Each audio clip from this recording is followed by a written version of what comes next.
अस्सलाम वालेकुम दोस्तों, की हाल है। मैं दुआ करना कि तुम खैरियत नाल होसो।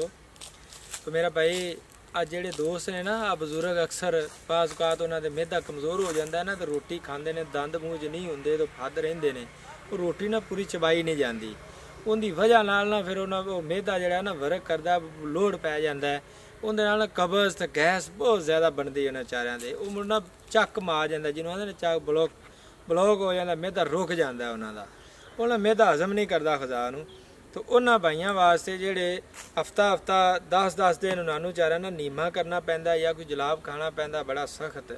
उनका जलाब भी उन्होंने असर नहीं करते। नीमे तो गल आई पई तो जिसम ते जख्म हो जाते हैं, बड़े साइड इफेक्ट ने नीमे दे भी। तो मेरा भाई उन्होंने उत्ते तो बड़ा अजाब होंदा है।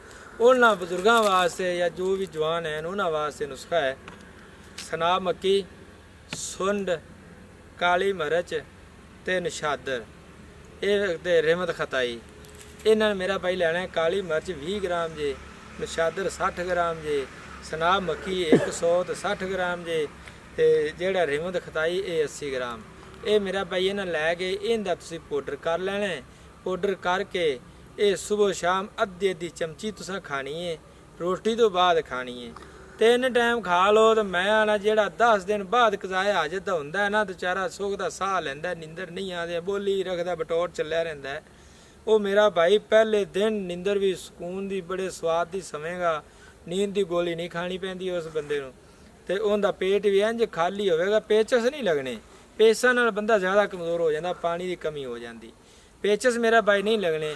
तुहाडी जड़ी अंतड़ियां ने ना ये बिल्कुल साफ हो जासंदियां, मैदे नूं मामनत मिल जाएगी, मैदा हाजमा ठीक हो जाएगा। तो तुसी जेड़ा ये साडा यूट्यूब चैनल है हफीज़ कादरी दुआखाना ते फेसबुक, इन्हूं तुसी फॉलो शेयर ते लाइक कर लिया जे, सबसक्राइब भी कर लिया जे, ताकि तुहाडे आने वाली वीडियो साडी जेड़ी तुहाडे तक पहुँचती रहे। तो इनू सदका जारिया समझते शेयर भी मेरा भाई करया जे। जेडे बेचारे परेशान ने ना उन्होंने पता होंदा जे, जिन्हां दी अखां दे विचों दिन रात लंघदा है, सुख दा साह नहीं आंदा, साह उखड़ जांदा है, खरक जांदे ने बेचारे, पासा परतन लग्या साह उन्हां दा उखड़ जांदा है। तो मेरा भाई उन्हां वास्ते हैगा जी, तुहानूं दुआ देणगे जिंदे ताईं ये गल पहुँचेगी, नुस्खा पहुँचेगा, वो घर बनावन सही। ये ज़्यादा 100-200 रुपए का नुस्खा है, तो उनकी ज़िंदगी आसान हो जाएगी। उनका दिल करेगा कि मैंने जीना चाहिए 4 दिन जिंदगी का। अल्लाह।